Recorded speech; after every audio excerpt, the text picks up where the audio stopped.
亞科 ChatGPT 生圖出咗一堆哥布林，有人畫貓變咗六面尖耳怪物，哈哈，呢個叫哥布林模式 AI 幻覺，會畫多幾隻手，五官飛出嚟。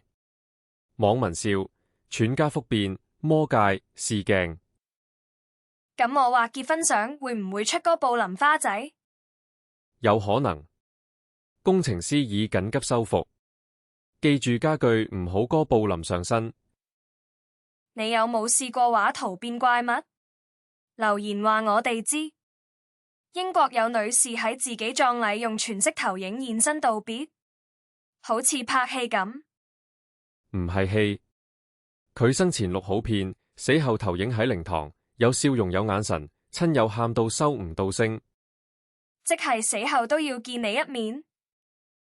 呢啲技術原本用演唱會，而家用喺生死大事，令再見更有溫度。如果你可以留數碼留言俾最掛住嘅人，你會講咩？東京羽田機場請咗機械人搬運工，變形金剛真人版係人形機器人 Robopod， 識避人，爬樓梯，一次抬2件大行李。咁下次去日本可以叫 Robot 幫我拖篋？可以。佢幫輕咗機場職員，尤其係老人家。未來每個機場可能有機械地勤。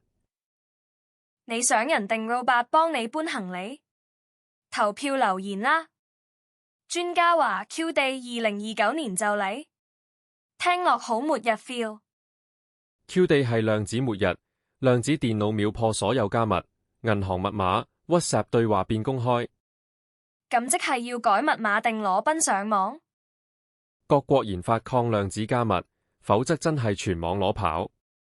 未來幾年係網絡安全生死關頭。你覺得2029會世界大亂定專家危言聳聽？留言話我哋知。